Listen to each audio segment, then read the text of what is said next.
I waited years to meet my online girlfriend and traveled across the country just to be with her, but she has barely tolerated me since I got here and I feel completely rejected and alone.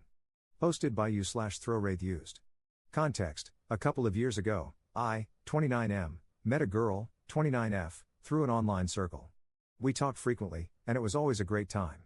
She's very passionate about a lot of the same things I am and is very career-driven, which is something I'm looking for. Early last year, she opened up about having feelings for me, which I was receptive to. We started spending more time online together, and eventually, it got to a point where she would be telling her coworkers and family members about her boyfriend. This didn't bother me too much. I'm very interested, but for me, I had to meet her to seal that deal.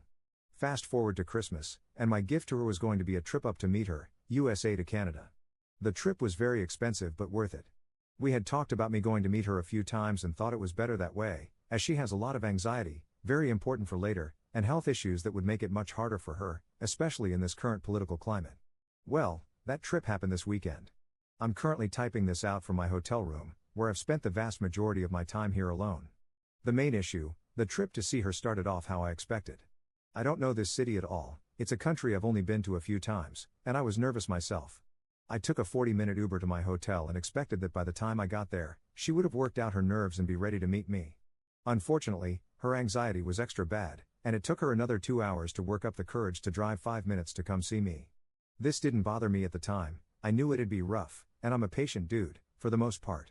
We met, she was shaking and bawling her eyes out, but overall it was great, some hugs, and we drove to her place.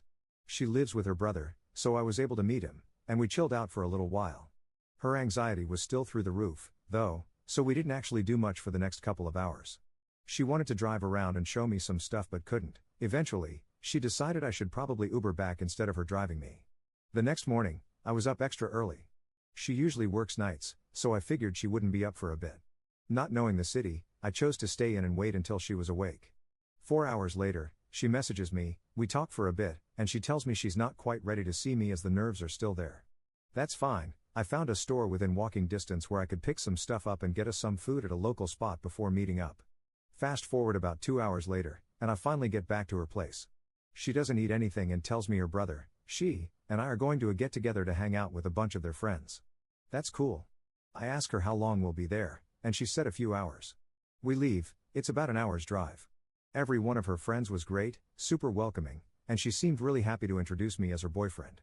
The little party lasts a good portion of the night. We don't talk much, as I'm usually being bounded by her friends or she's playing a game or something. It's around 10 when we go to leave, still plenty of night left, I figured. She tends to be up till 3 or 4 in the morning, so I was pretty pumped to get to spend the rest of the night together.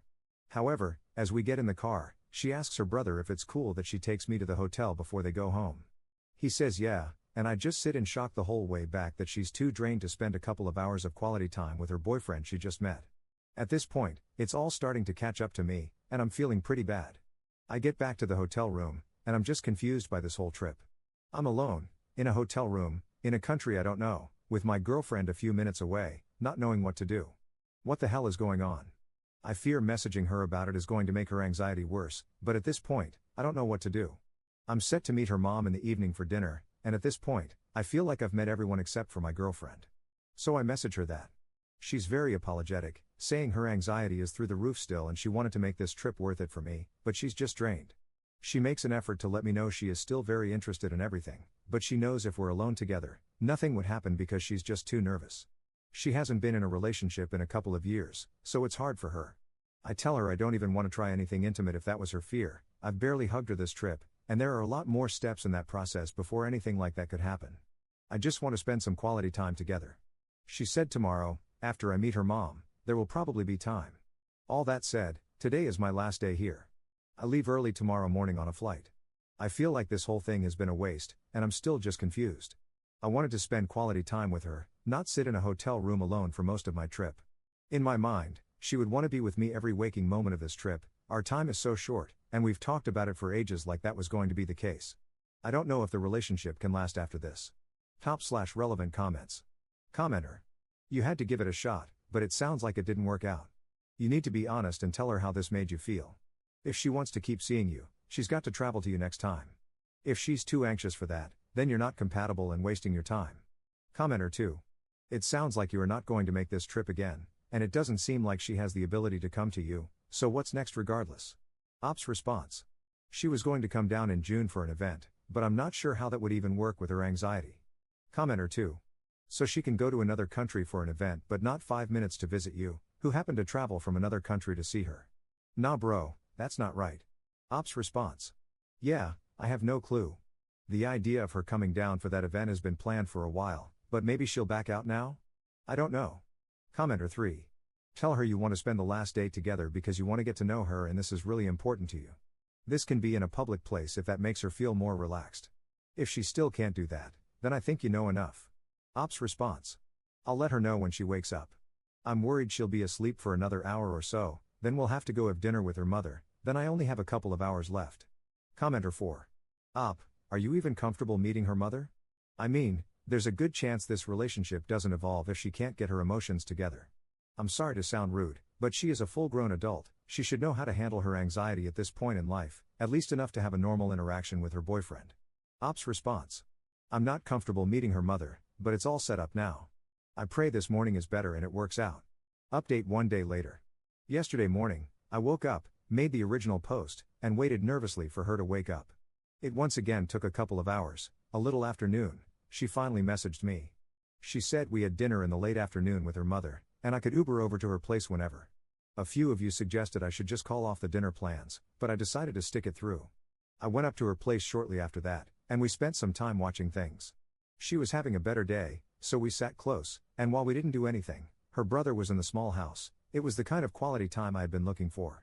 Dinner with her mother was great, we connected well, and she seemed to be genuinely excited for me and her daughter. We left with a hug from her mom and went back to her place.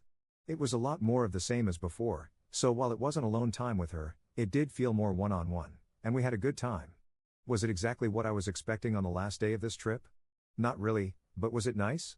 Definitely. It was getting late, and I was half expecting her to want me to Uber back, but she drove me herself. She helped me confirm my packing for the flight early this morning, and we ended with a kiss. We got to texting a bit, and we realized she hadn't taken a photo of us for a frame she had bought. I was pretty sad that we hadn't, and the few pictures of us from that weekend didn't really fit the vibe she was going for. I mentioned that I should just Uber back. 10 minutes later, while I was waiting for a response, she told me to come down, anxiety be damned, she did drive back just for the photo and another goodbye smooch. So, overall, it wasn't the perfect weekend, but I'm going to stay cautiously optimistic. I think it was a mistake to not make the trip longer, and I think that would have helped even more. We'll see how things go when she has to decide if she wants to make the solo trip down here for an event closer to this summer. To clear some things up, she is on medication and goes to a therapist, though her current therapist is very new to her. Normally, I wouldn't be into a long-distance relationship, but our likes and interests align well, and it's something I've struggled to find around me back home. My last relationship was decently long and taught me that was something I valued a lot. Thanks for all the comments on the other post. I imagine interest for another update will wane by the time the next trip happens, in about 2 months, but that is the time where things will really be make or break. Top/relevant comments. Commenter. Oh wow, this went better than I expected. An update to your first post to go, but still, how exhausting. Ops response. Hoping the next visit goes better. Second update 2 months 2 weeks later. Editor's note, Op recapped his post here, and I'm fast forwarding to the new information. The last 2 months, things seemed to be going really well after the first trip. She opened up a bit more about the meetup and was very apologetic about the whole thing. We spent the next couple of weeks in calls and video chatting, doing what we love together. Things were great, but something was missing. A piece of the relationship, something intimate and playful, seemed to have faded. This was her call.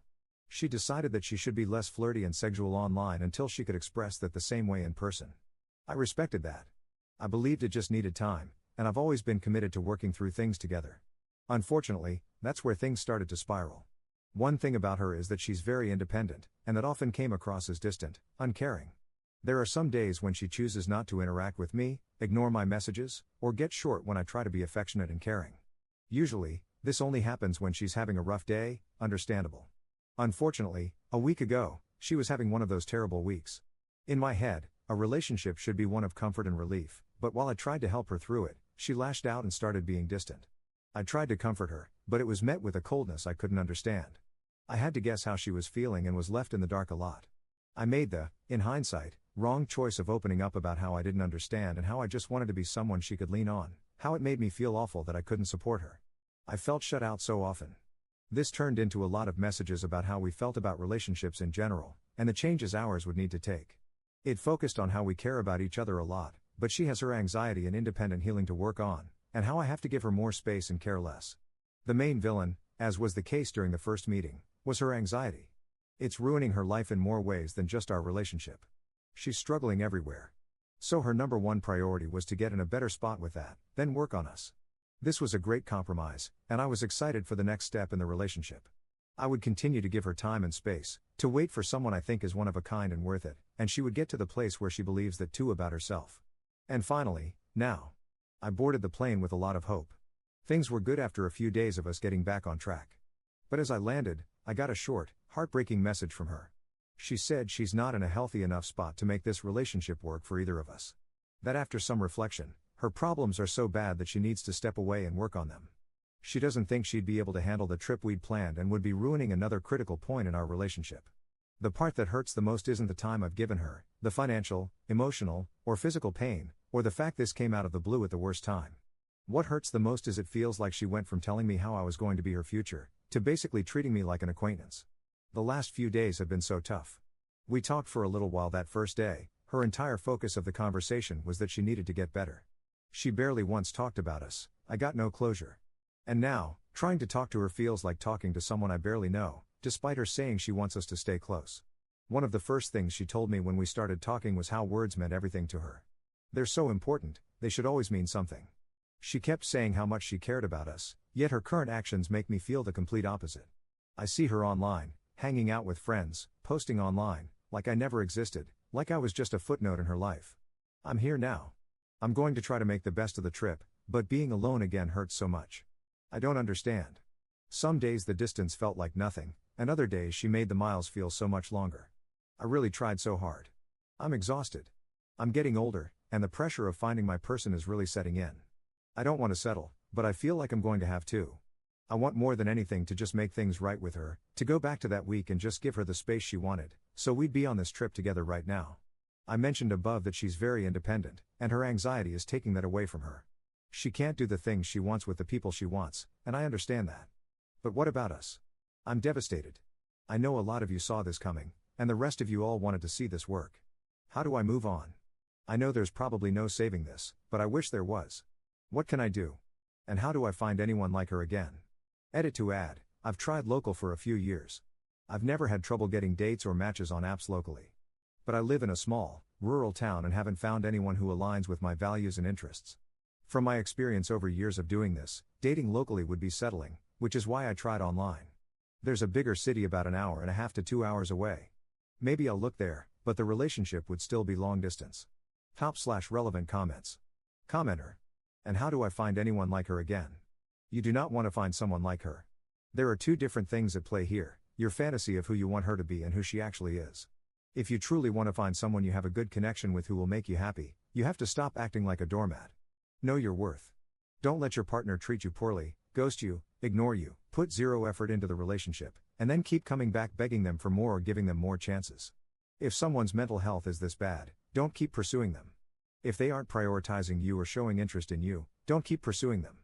I'm not saying to act like a narcissist. Knowing your worth and how you should be treated also comes with treating your partner well, of course. But you need to raise your standards here. Putting all your energy into someone who doesn't really care about you is a waste of time.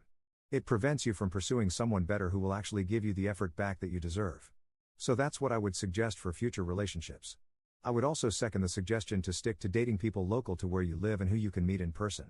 Long-distance relationships are really difficult and often doomed to fail. Having a connection over text or online doesn't mean you will connect in person or in real life. Ops response. Thank you.